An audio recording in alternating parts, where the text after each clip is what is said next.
You've seen them in the movies. The lone rider silhouetted against a blazing sunset, hat low, cigarette dangling, looking like the coolest man who ever lived. Hollywood made the cowboy into a legend.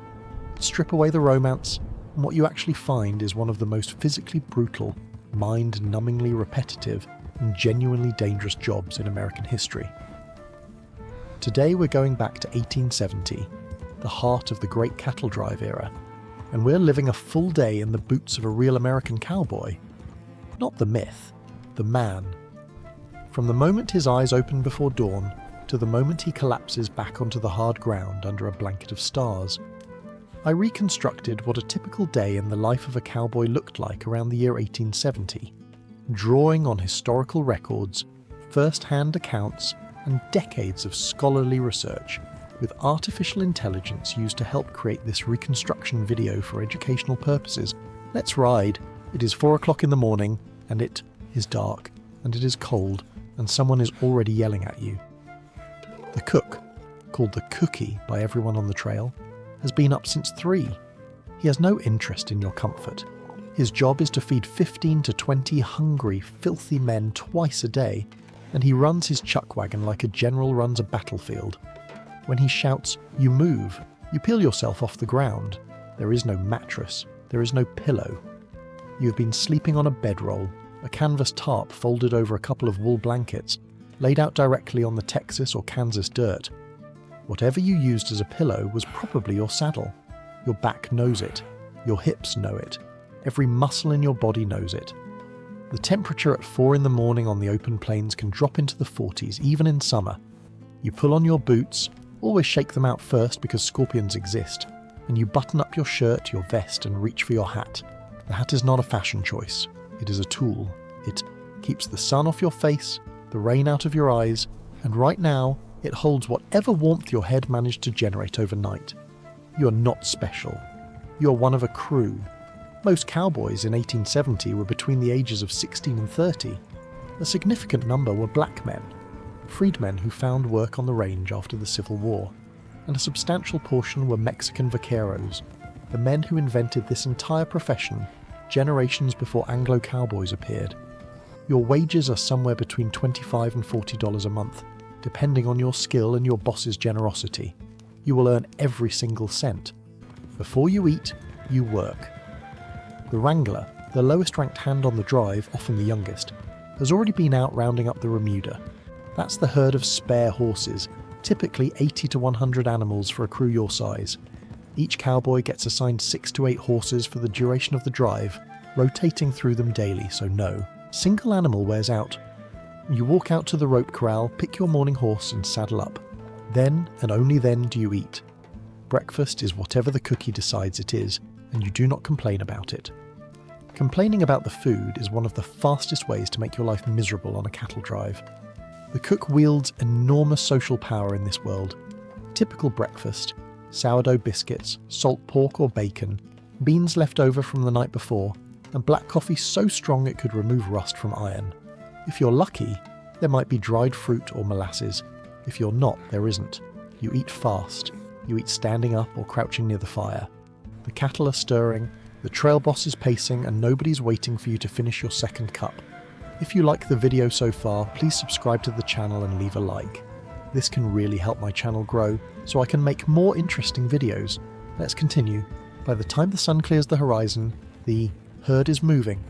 A typical cattle drive in 1870 might push 2,000 to 3,000 longhorns north along the Chisholm Trail, headed from Texas toward the railheads in Abilene or Wichita, Kansas. The whole journey could cover 700 miles and take 2 to 3 months.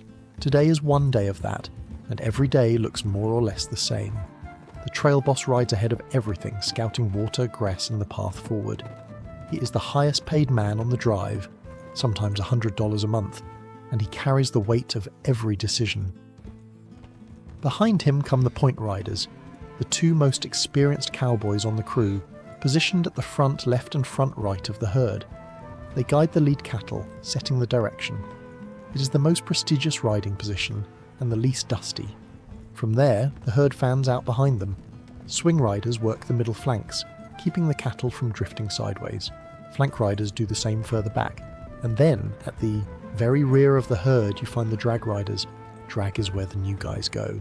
You ride directly behind 3,000 moving cattle, eating the dust kicked up by thousands of hooves, breathing it, wearing it, tasting it in every meal for the rest of the day.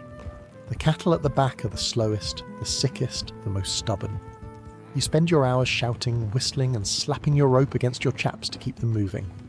By noon, your face will be caked in a brown mask of trail dust and dried sweat. The herd moves about 10 to 15 miles a day, no faster. Push cattle too hard and they lose weight, and a lighter steer at the end of the trail means less money. This is where the romance dies completely. Hours pass. The Texas sun climbs and becomes merciless. The temperature in summer reaches the upper 90s, sometimes over 100 degrees. There is no shade on the open plains. The only relief is the occasional cloud shadow drifting overhead, and cowboys learn to appreciate those few seconds of darkness with genuine, quiet gratitude. Boredom is a real enemy.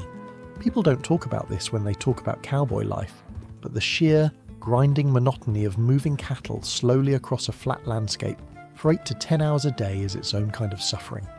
You ride, you watch, you yell at a slow steer, you ride some more.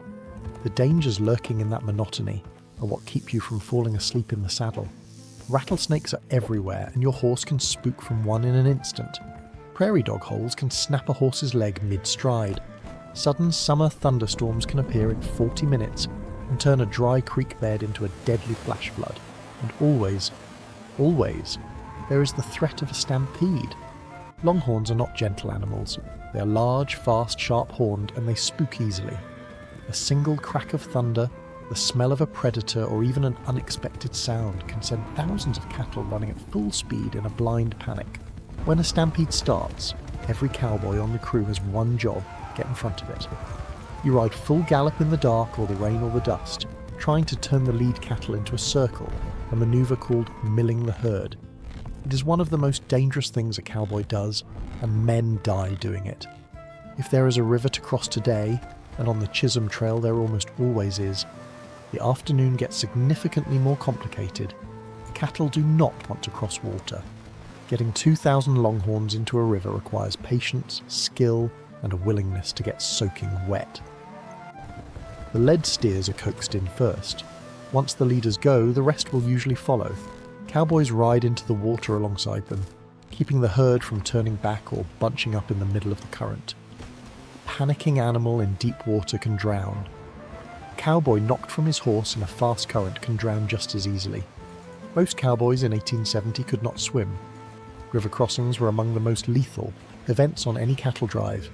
If the crossing goes smoothly, the trail boss might call a short break afterward.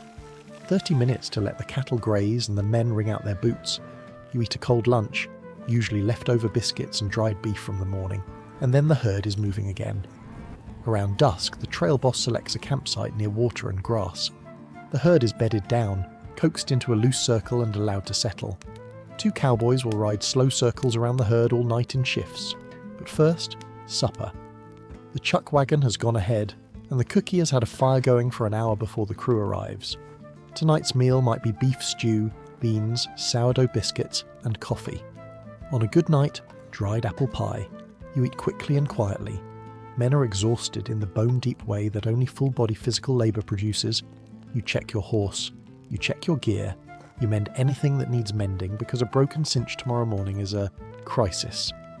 Then you unroll your bedroll, pull off your boots and lie down on the ground exactly where you stopped. Someone has to ride tonight. Maybe it's you. Night watch means 2-hour shifts in the saddle, circling the sleeping herd slowly, singing softly.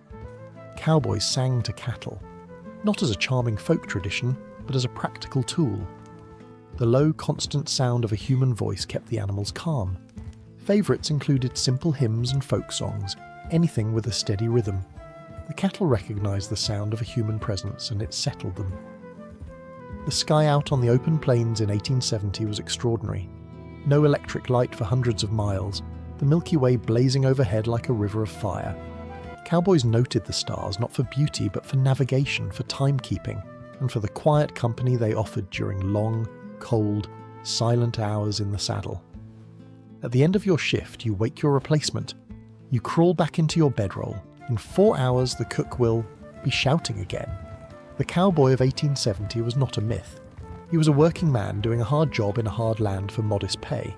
He was young, diverse, skilled, exhausted, and part of one of the most remarkable economic migrations in American history, moving millions of cattle from the ranges of Texas to the hungry markets of the North.